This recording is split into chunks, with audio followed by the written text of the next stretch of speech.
psikisnya kelihatannya happy, tubuhnya kena stresor lagi nanti malah. Jadi ya ngobrol-ngobrol oke, tapi jangan begadang.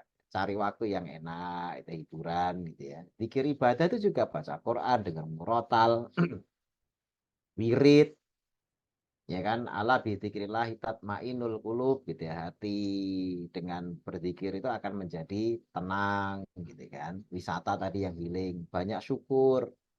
Ya kelola Iya, tapi kesabaran, sebenarnya intinya manajemen banyak hati. yang nggak tahu, Kak. Jadi ini adalah hal-hal yang bisa dilakukan dalam tata kelola stres. Kenapa? Ini parasimpatisnya aktif dengan cara-cara ini. Karena gini, nah ini bisa dilihat di gambar ya. Oh ini di gambar saya kasih, ini bisanya di pointer ya. Kalau saya hilangkan pointernya,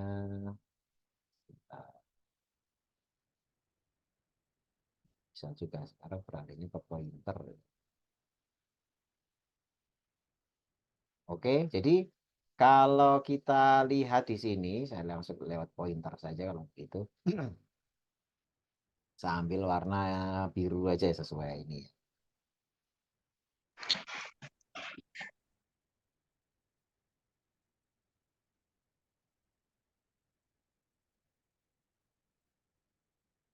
Ya, parasimpatetik ini rest and digest, artinya terkait sama istirahat dan pencernaan. Ya, ini parasimpatetik activity dominates. Sedangkan kalau simpatetik tadi fight or flight, ini mesti masalah yang dihadapi. Ini simpatetik activity. Jadi perasaan tak hadapi apa lari ya. Saya ngadepin ular. Apa ular ini mau saya sikat aja maju atau saya lari? Itu adalah situasi simpatetik. Ada masalah, misalnya perusahaan lagi dalam kondisi di ujung jurang misalnya, udah di pinggir jurang mau jatuh, itu mau fight or flight, itu simpatetiknya aktif ya. Misalnya mau jatuh tempo, rumah mau disita, jatuh temponya misalnya seminggu lagi, itu masa seminggu itu ini fight or flight, itu simpatetik. Nah itu akan semuanya akan ngalami. Tinggal kontrolnya jangan sampai over. Simpatetiknya jangan sampai over. Nah, makanya harus ada parasimpatetik. Dengan cara tadi apa? Karena ini rest and digest, ya, makanya ya terkait sama tidur cukup. Kalau terapi itu bekam, akupunktur, massage, ya, aromaterapi, dan juga ketosis. Ya, ketosis itu bagian dari terapi fisik yang nantinya akan mengendorkan sympathetic activation. Karena ketosis ini dia lebih ke parasimpatetik. Walaupun cara membangkitkan ketosis itu diawali dengan puasa dulu. Ya, puasa itu kan stresor. Dengan adanya stresor, tubuh akan merespon. Tapi ketika masuk ke ketosis, ya, keton sudah diproduksi, maka GABA itu akan meningkat. GABA itu gamma aminobutyric acid atau asam aminobutirat, gamma aminobutirat. Ya, jadi GABA itu yang akan menenangkan saraf kita. Nah, kekurangan GABA bahaya. Ya, salah satu penyakit yang muncul gara-gara GABA-nya atau gamma aminobutyric acid itu bermasalah itu epilepsi. Epilepsi itu GABA-nya apa namanya nggak diproduksi, ya, sehingga tidak ada kontrol, sarafnya terlalu aktif, akhirnya kejang. Jadi kejang pada epilepsi itu GABA-nya turun, yang ngontrol sistem saraf sehingga dia berlebihan. Begitu GABA diproduksi ketika ketosis, begitu ketosis GABA itu naik. Nah, GABA ini ngontrol kejang. Makanya kalau yang epilepsi GABA naik, itu akan menyebabkan epilepsinya tidak terjadi. Kejangnya akan tidak terjadi. Makanya kalau obat-obat epilepsi itu ada kan gabapentin. Itu dikonsumsi menaikkan produksi GABA, kemudian apa namanya kejang epilepsinya itu bisa turun. Tapi sementara GABA ini sendiri bisa diproduksi di kondisi ketosis. Makanya diet keto itu bagus untuk penderita epilepsi. Tapi juga bagi orang yang stres, itu juga bagus menekan stresnya. Orang kalau stres pada level tadi ya, stres tinggi itu kan, kita balik lagi ke gambar ya. Nih, yang sudah diorek-orek tadi ya. Ini ketika sudah level stresnya parah, dia akan panik, ya, anxiety, anger. Ini ciri khas. Jadi cemas, terus panik, terus ngamuan. Ya, segampang tersinggung. Ini kalau sudah mepet kan begini. Ya, panik, anxiety, anger. Nah, makanya kalau sudah lihat ada orang stres di level anger ini senggol bacok bener nih. Begitu ngomong salah itu bisa diamuk gitu ya. Itu bahaya kalau sudah sampai di sini. Malah tidak dapat solusi. Stresornya jadi negatif. Makanya jadi negatif stres. Karena responnya itu ngamuan, semua disalahin. Ini gara-gara ini gara-gara ini. Yang tadinya sudah berjalan seakan-akan benar itu jadi disalahin. Loh kan, gara-gara kemarin ini begini, ya boleh balik lagi ke belakang kayak putar kaset gitu ya. Dibalik ke situ lagi, nyalain lagi gitu ya. Panik. Terus yang ada tidak memikirkan solusi. Di level itu, stres yang sudah terlalu tinggi tidak memikirkan solusi. Makanya tujuan mengaktifasi saraf parasimpatis itu agar dengan kondisi hati yang sudah siap ya, banyak syukurnya, sabarnya, biar dibantu juga dengan tadi ini terapi ini bekam dan sebagainya itu modulator ya, istilahnya memodulasi agar kita lebih lebih stresornya itu bisa tertangani, ngadepinya lebih tangguh gitu ya. Nah, dengan cara itu biasanya jalan keluar itu tiba-tiba seperti muncul yang tadinya nggak muncul. Sebenarnya jalan keluar itu ada di depan kita, tapi gara-gara panik, anxiety, anger, exhausting nggak ngelihat. Kayak orang bingung.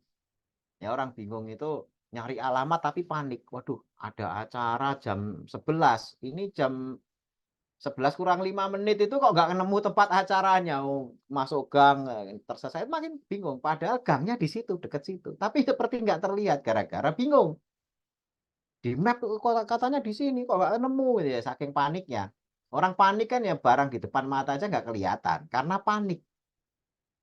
Tapi kalau udah tarik nafas dulu, diem, yuk pelan-pelan yuk ditelusur. Cuma situ aja ternyata. Ya, jadi fungsi dari manajemen aktivasi saraf parasimpatis itu. Makanya di Al-Quran itu sudah disebutkan, inna ma'al usri yusra. Fa inna ma'al usri yusra. Ya, atau fa inna ma'al usri yusra, inna ma'al usri yusra. Jadi bersama kesulitan itu ada kemudian. Jadi bersama bukan sesudah, bersama, bareng. Nih dikasih kesulitan, bersamanya ada kemudahan. Permasalahannya adalah orang yang negatif thinking itu selalu fokus kepada kesulitan. Itu negatif. Ciri khas, ya, ciri khas orang-orang yang negatif thinking itu adalah atau orang-orang yang selalu berpikiran negatif ya, itu selalu fokus kepada masalah, selalu fokus kepada problem. Yang ada tuh begini, oh masalahnya begini, oh masalahnya begini gitu. Tapi kalau orang yang positive thinking, dia udah selesai dengan masalah. Maksudnya ya mesti akan ada terus. Dia selalu ketika ada masalah itu fokusnya itu kepada solusi. Ya. Ketika berikutnya ada masalah lagi, solusinya apa? Solusinya apa? Bukan masalahnya apa, yang ditanya adalah solusinya apa. Dia sudah next satu langkah ke depan, makanya jadi positif. Ya, positive thinking. Nah, makanya sekarang ini bisa jadi kita memiliki banyak sekali problem. Apakah kita saja? Enggak semua. Semua orang nggak ada nggak punya masalah. Ya, yang nggak punya masalah itu ya nggak jadi manusia. Udah jadi manusia ini memang tempatnya masalah, apalagi dunia tempatnya masalah. Nah, makanya kan ada kisah kalau udah lagi masalah banyak gitu kan, datang ke kuburan. Ya, datang ke kuburan bukan mau bunuh diri, bukan. Karena yang dibalik bawah tanah itu bukan masalahnya selesai, itu malah justru mereka orang-orang yang pengen balik lagi ke dunia untuk menyelesaikan masalah yang belum selesai. Ya kita ini kan masih punya waktu. Ya, apapun masalah yang kita sandang saat ini, lebih bermasalah mereka yang sudah di bawah tanah, yang sudah tidak lagi punya waktu untuk memperbaiki masalah. Nah, makanya kita masih punya waktu. Sehingga yang kita perlukan adalah cooling down, agar jalan keluar, jalan kemudahan yang selalu bersama kesulitan itu tiba-tiba kayak terbuka. Lah cuma ini doang.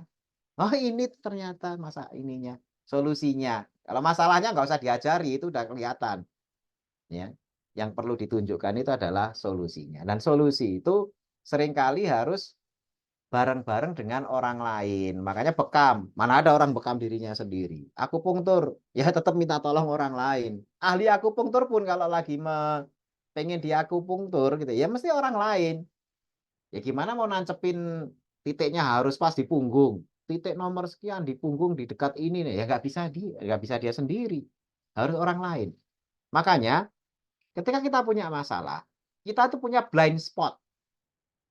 Apa blind spot itu? Itu titik buta, di mana kita itu tidak bisa melihat diri kita sendiri. Yang bisa melihat siapa? Orang lain. Kadang-kadang orang lain tuh lihat, ini orang bakatnya tinggi ya, bagus ini. Coba dia bisnis jalan ini. Dia mesti sukses karena kemampuannya ada. Tapi orang yang bersangkutan yang dirasani ini nggak ngelihat sisi itu. Yang ada itu dia fokusnya ke kesulitan dia. Aduh, saya banyak utang, banyak ini, banyak problem ini, itu, dan lain sebagainya. Gitu. Padahal orang lain melihat, "Wah, ini skillnya bagus ini. Ini coba kalau dia bisnis ini berhasil dia. Tapi kenapa nggak ditempuh ya? Ya karena yang dia lihat tidak dilihat oleh yang bersangkutan. Ronaldo, pemain bola yang kita tahu ya, Cristiano Ronaldo itu. Kalau tidak ditangani Sir Alex Ferguson, kemudian diangkat dari pemain ya klub yang tadinya nggak terlalu terkenal, dia ambil, dikasih kaosnya David Beckham yang nomor 7, nomor sakral, dia tiba-tiba dia akhirnya jadi CR7 itu. Ya itu ya selamanya dia jadi pemain yang kelasnya ya kelas di negaranya aja, nggak akan jadi kelas dunia. Tapi karena ada orang lain yang melihat potensinya, oh tak ambil, dinaikkan dan sebagainya. Jadi pemain bagus. Artinya kadang-kadang apa yang ada di diri kita, problem solution yang sebenarnya sudah kita miliki, kadang-kadang harus dilihat oleh orang agar dibantu untuk menumbuhkan potensinya. Tapi kalau selama nggak bisa terbuka, oh saya mampu, nggak akan bisa mampu. Kita tuh punya blind spot, titik buta. Di mana tidak semua penyakit, tidak semua keluhan, tidak semua problem itu bisa kita tangani. Butuh orang lain ya karena memang kita tuh makhluk sosial. Ya, ini penting untuk makanya tindakan aktivasi saraf parasimpatis ini perlu dilakukan. Nah, kalau herbal kita bahas ke herbal. Kita ada beberapa herbal yang bisa langsung menekan ke aktivasi simpatis. Yang pertama itu Nigella sativa.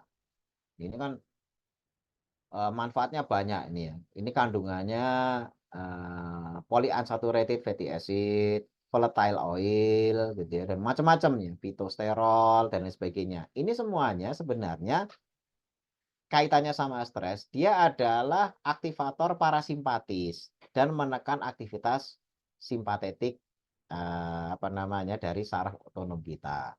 Makanya kenapa bisa ngobatin segala penyakit karena yang terkait sama aktivasi simpatis tadi itu ke ginjal bagus, ke tensi bagus, ke jantung bagus, ya ke liver bagus dan sebagainya ya. Kan udah banyak penelitian ke liver bagus, ke ini bagus semuanya. Ya karena memang sumbernya itu dari aktivasi simpatetik. Makanya habatus sauda itu obat segala penyakit. Demikian juga dengan ini kurkumin ya. Kita punya kubratin tadi yang dipromosikan Pak Hendra dan sebagainya. Ini aktivasinya kemana-mana. Bisa ke hipertensi. Ini ada aktivitas kurkumin di sini untuk hipertensi. Ya, bisa juga untuk bacterial disease. Bisa juga untuk cancer progression, artinya untuk menekan perkembangan kanker. Ya, bisa juga untuk tadi ya hipertensi, kanker, kemudian terkait hormon-hormon yang terlibat kayak tadi angiotensin gitu ya, renin. Makanya ini bisa ke liver, ke ginjal, ke paru-paru ya. Hanya satu kurkumin aja kalau yang tadi habatus sauda. Kemudian ini adalah alfa mangostin. Nah, alfa mangostin ya kita apa namanya lihat dia bisa menurunkan visceral fat.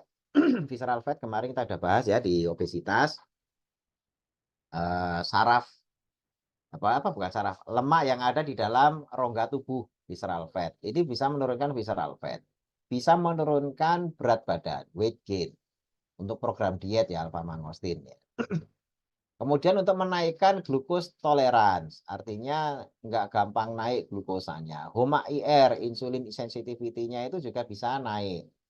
Yang terjadi resistensi insulinnya bisa diperbaiki dengan alpha-mangostin. Jadi, apakah untuk bisa obat diabetes? Sebenarnya tidak langsung ke diabetesnya, tapi memperbaiki kepada glucose tolerance-nya sama HOMA-IR-nya.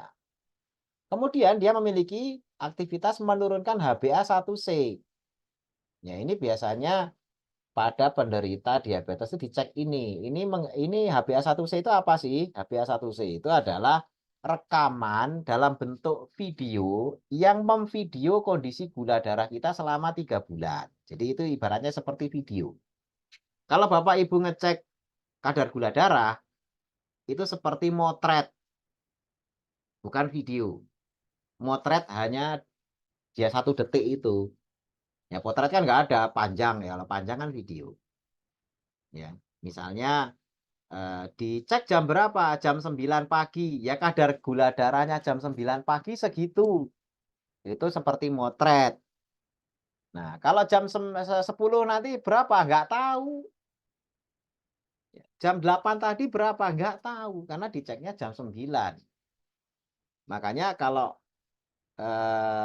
gula darah sewaktu, gula darah puasa, itu hanya potret, bukan video. Nah, kira-kira lebih jujur mana antara potret sama video? Lebih jujur video. Jadi kalau mau melihat video kadar gula darah kita selama 3 bulan, yang dicek adalah HbA1c. Nah, misalnya kan normalnya 5,6. Ya, ada yang membulatkan, oh 6 aja dibulatkan, ya, sebenarnya 5,6 normalnya. Kita nilainya 5. Ya bagus. Artinya apa? Walaupun mungkin pernah selama 3 bulan tuh angkanya 200 misalnya. Pernah saja, tapi bukan terus-menerus. Karena rekaman videonya selama 3 bulan itu akumulasi rata-ratanya itu adalah bagus, cuma 5. Nah, bandingkan dengan kalau cuma motret, gula darah puasa misalnya. Dia kan sewaktu itu aja. Ya, sehingga gula darahnya berapa? Wah, sudah bagus kok. Berapa emangnya? Cuma 85. Oh, itu bagus. Habis itu terus maruk makan apa-apa itu kan. Bubur ayam, makan kue dan lain sebagainya. Padahal kan cuma potret. Karena setelah dicek itu 1 jam kemudian berapa enggak ada yang tahu. Makanya kalau mau jujur, Bapak Ibu yang terkena diabetes, cek ini. Nah, alpha-mangostin ini memiliki khasiat bisa menurunkan HbA1c. Ya, menurunkan total kolesterol, menurunkan trigliserid. Ya, menurunkan trigliserid gitu kan. Tetapi paling bagus juga selain turun ya dipakai. Karena kalau cuma diturunkan dengan menggunakan herbal ini mesti hanya dirubah bentuknya menjadi bentuk lain, trigliseridnya turun. Tetapi kalau dipakai maka dia akan turun benar-benar hilang karena trigliserid itu kan cadangan energi ya. Kemudian menurunkan AST, ALT, ALP ini adalah SGOT, SGPT atau fungsi liver. Ya, fungsi liver itu kalau SGOT, SGPT-nya tinggi berarti fungsinya jelek. Tapi kalau SGOT, SGPT-nya bagus, ya turun maksudnya itu berarti fungsi livernya bagus. Ini alpha-mangostin. Kemudian fasting blood glucose bisa turun, ya. Kemudian insulin juga turun karena problem kita itu sebenarnya kenaikan insulin, bukan gula darah ya, kenaikan insulin. Gula darah itu kan hanya perwujudan, oh ini menunjukkan insulinnya gagal. Ya, tapi kenaikan insulin itu kadang-kadang gula darahnya normal. Bapak-bapak, ibu-ibu yang belum punya diabetes, makan nasi 2 piring misalnya, dicek normal. Padahal nilai nasi 2 piring itu kalau dikonversi ke gula, itu bisa nilainya 200-300-an, nasi 2 piring. Bahkan bisa lebih. Bisa jadi nilai kadar gulanya itu 400-an. Ya, tapi ketika dimakan, dicek gula darahnya normal kok. Berarti apa? Gula darahnya normal, berhasil dinormalkan oleh insulin. Artinya apa? Berarti insulinnya di tubuh itu bludak. Nah, kalau insulin bludak itu mesti aging-nya berjalan, penuaannya cepat. Jadi ketika hanya mengandalkan kadar gulanya normal, padahal insulinnya bludak gara-gara mengontrol agar gula darah normal, itu proses kerusakan yang diderita oleh penderita diabetes itu tetap berlanjut. Makanya jangan tertipu kadar gula darah. Harusnya nih ya, orang medis itu berpikirnya kadar insulin, bukan kadar gula darah. Karena yang bikin efek ke jantung, ke ginjal, ke epitel kita ya di kulit, kemudian epitel di pembuluh darah, itu kadar insulinnya, bukan kadar gula darahnya. Walaupun nanti ketika kadar gula darah itu tinggi gara-gara insulinnya tidak direspon atau resistensi insulin, itu juga akan mengalami komplikasi diabetes itu yang jantung, stroke dan lain sebagainya. Tapi sebelum gula darah naik ke angka tinggi, ketika insulinnya juga tinggi, dia sudah akan mengalami gejala-gejala seperti orang yang diabetes hanya tersembunyi. Ya, makanya hati-hati insulin. Satu-satunya makanan yang bisa menyebabkan insulin bludak itu karbohidrat. Ya, orang yang hemat insulin awet muda. Yang boros insulin itu penuaannya akan dipercepat. Nah, kemudian alpha mangostin, nah di sini terkait sama crown-like structure, adiposit area, adiposit PPR gamma, adiposit fast. Ini terkait sama lemak, glukos uptake. Dia akan mengambil gula lebih banyak, ya, glukos uptake. GLUT4 ini yang menyebabkan nantinya resistensi insulin itu akan menurun karena GLUT4-nya naik. Jadi insulin tidak resisten. Artinya diabetesnya bisa ditangani. Jadi ini bukan zat yang ketika diminum menurunkan kadar gula darah, enggak, tetapi dia akan mensensitifkan insulin agar bisa mengolah gula darah. Leptinnya akan naik. Leptin itu hormon kenyang. Kalau leptinnya tinggi, kita makan tuh nggak usah banyak-banyak, dikit aja udah terasa kenyang. Ya, orang yang rakus tuh leptinnya rendah. Karena makan kok masih belum kenyang. Jadi apa ya? Secara bercanda orang nyebutnya betah lapar, gitu ya. Betah lapar tuh makan berapapun lapar terus gitu ya. Betah lapar, tapi pemahamannya nggak ini dipahami secara salah. Betah lapar. Kalau betah lapar kan biasanya, wah ini puasa terus. Ini enggak, makan mulu karena makan berapapun lapar terus. Ini betah lapar. Kemudian adenopektин ini juga terkait dengan hormon. Nah, makanya ini Bapak Ibu semuanya, herbal-herbal yang bisa kita sediakan dan bisa dikonsumsi ya, alpha mangostin, kurkumin dan habatus sauda itu manfaatnya kepada kontrol stres dan kemudian juga mempengaruhi ke penyakit metabolik dan lain sebagainya. Ini sangat-sangat membantu. Tetapi sekali lagi ya, yang tadi lifestyle ini tata kelolanya ini juga harus dilakukan. Karena kalau tidak, ya stres berapapun, sekecil apapun jadi masalah besar karena daya tahan stresnya rendah.